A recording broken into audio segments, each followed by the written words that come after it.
Trojan family, what's up, man? USCJ here. It's the top of the morning. It's the top of the morning. I hope everybody is getting ready to get up, get out, and make some things happen this morning. Listen, USC had another big weekend, and listen, it kind of went under the radar. Listen, you guys know when most of these weekends happen, they're publicized, they're announced all over the place. But listen, there were a couple of things that took place, and you guys know we talked about a big time recruit, Xavier. He had a big time commitment over the weekend, big time guy out of Georgia. But listen, the thing we want to really address today and talk about is going to be Eric Henderson and Sean Newell. These two guys, they did it again. They are some phenomenal recruiters, and I think we got to give credit where credit is due. You guys know, I think a lot of people, I always see them make reference in our comments all the time, talking about our recruiting. USC's got to be recruiting. Listen, you're lost in the sweet and sour sauce if you're not paying attention to what Eric Henderson and Sean Newell, what they've been doing, the defensive staff as a whole. Now, I want to lay this out for you and tell you guys why why I think these guys have been doing a phenomenal job. Look, there is a recruiting process that takes place, and I got some more recruiting news for you too, because we just got a big time crystal ball, aside from the commitment that we just had over the weekend. But Eric Henderson, Sean Newell, all of these guys, you don't get commitments unless there was something established. There was groundwork done. There was a foundation being built.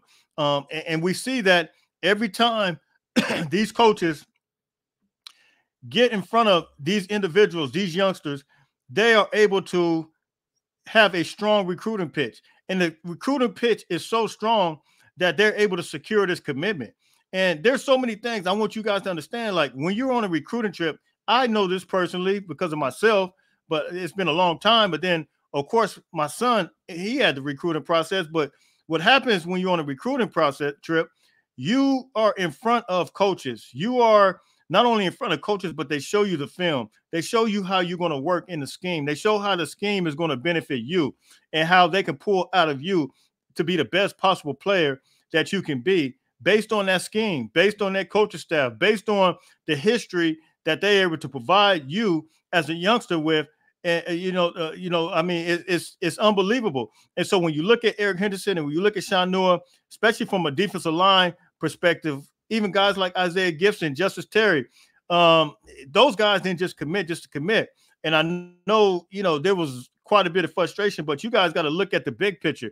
We got some coaches that can recruit like never before. I mean, they recruit with the best of them.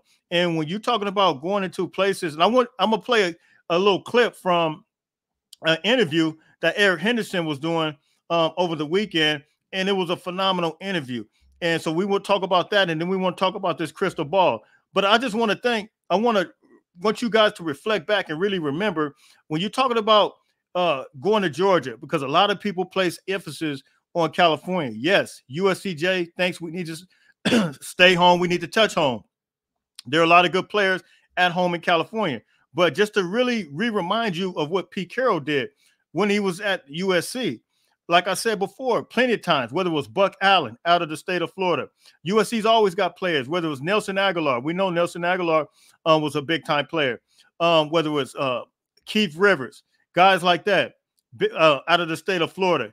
USC has always touched on Florida, Texas, Georgia. I mean, these players has always been available to us, whether it was Akeem Cedric Ware from the state of Texas, Ronald Jones from Texas, Emmanuel Moody from the state of Texas. I can go on and on and on about the list of players that came from Texas, that came from all over. New Jersey, Dwayne Jarrett.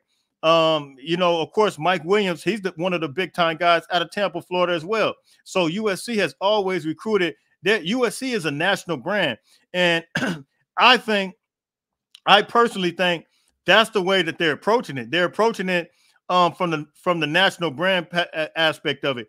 And yes, there could be some integrating to some getting involved with the local area, maybe a little bit more. But here's what you got to look at, and what I think that's happening as well.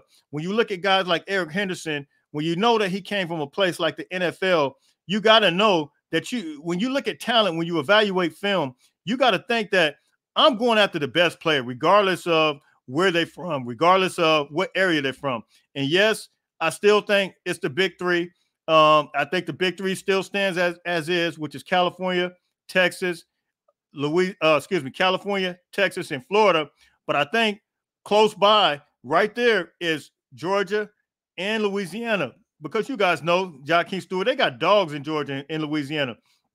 And so when you look at it from that aspect, I think, in my opinion, that Eric Henderson is approaching this thing really from looking at the best possible player. We got Hayden Lowe from California. He was like one of the best possible players. He's better than a lot of people give him credit for. And I think we got some quality guys from California. Makai Taiga, linebacker from the California area. So, you know, when you look at this as a whole, I think they're trying to recruit, and I think they're recruiting like a national brand.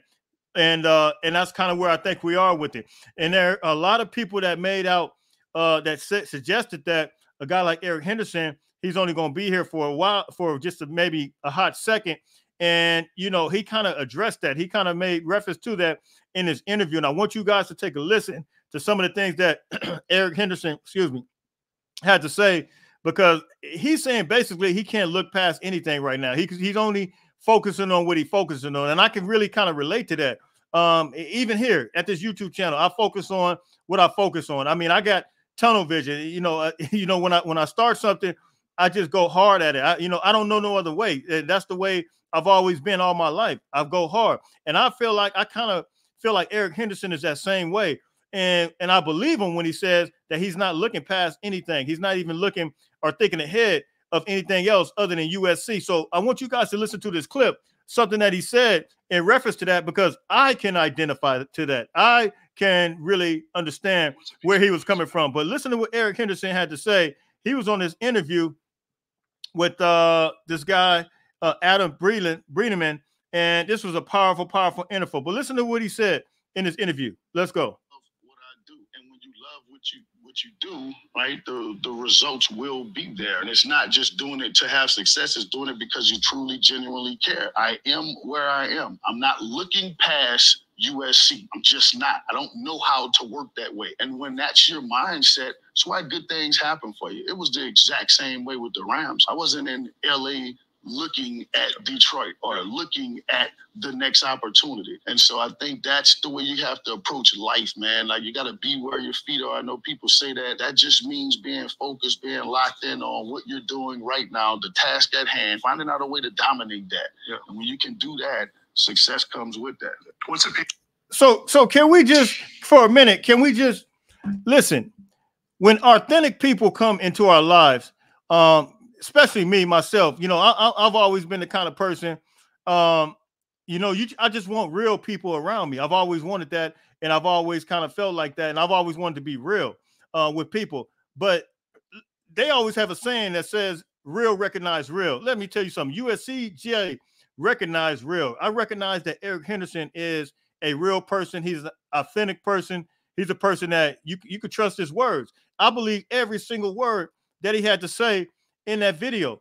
And I think that we got to understand, like, number one, we got to trust the process and understand that this coaching staff, like, even this year, they're going to get the most out of, maximize these guys' potential, get the most out of these players from the USC football Trojans this year. We got guys that can get it, guys that can activate skill sets out of some of these players that we currently have. And it's going to be straight up go time. And I'm looking at the size of some of these guys. These guys been putting up pictures. These guys look incredible. And the weight that they picked up, there are going to be so many people that's going to be surprised of the product that's going to be put out on the field. We'll see. Hey, listen, we only got just a few weeks left. So it's going to be straight up go time. I want to shout out my big man, came from Sarah High School. He's a preferred walk-on, was able, the dots connected. He's moving and grooving. He's at USC. He moved in over the weekend. He plays center. He's 6'3", 290 pounds. And I want to shout him out. Listen, there's some preferred walk-ons that you guys, a lot of people don't know about, that it's going to be straight up go time. You might see some of these guys, but this team as a whole, I'm excited. I'm very excited about what this thing could possibly be. And so when you look at this thing with Eric Henderson, and even with guys like Elijah Griffin, I want to take a look at him, because Elijah Griffin he put out his top 3 yesterday. And then, of course, you guys know Jaden Prolight. I did a video about him just the other day. And, of course, Friday, I talked about it. I looked at his Instagram story. I noticed he was at USC actually on an official visit. I'm hearing that he's on Flip Watch. It's about to be, he's committed to Georgia right now. And it looks like Georgia, as much as what people say, oh, we don't need to go to Georgia. Look, recruit the best available player. Recruit the best. You don't stop recruiting. If you fail one time, you keep going. You don't stop. That's a principle in life.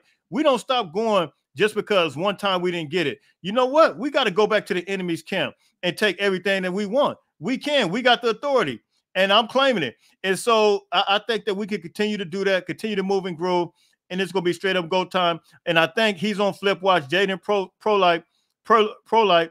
I think he's getting ready to commit to USC. At the time I'm doing it right now, he hasn't committed yet, but it might be on the way, sometime soon, man. So drop those comments. Let me know what you guys think. One more thing before we go. As I stated, big time Elijah Griffin. You guys know he's out of the Savannah, Georgia area, Pooler, Georgia area. I think he likes to say it that way, Pooler, Georgia.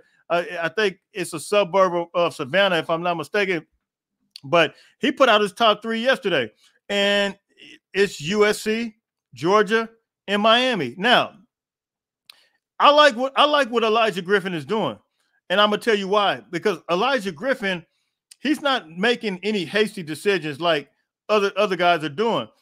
He's kind of taking his time, and he's a throwback. He knows his talent, he knows his potential, and really, honestly, there's no need to rush because look, when the recruits start committing this early, like it never used to be this early like this. It's crazy, but we know other things are involved, and different things are involved. So, but Elijah Griffin is kind of a throwback, and he's taking his time, and he's really measuring this thing out.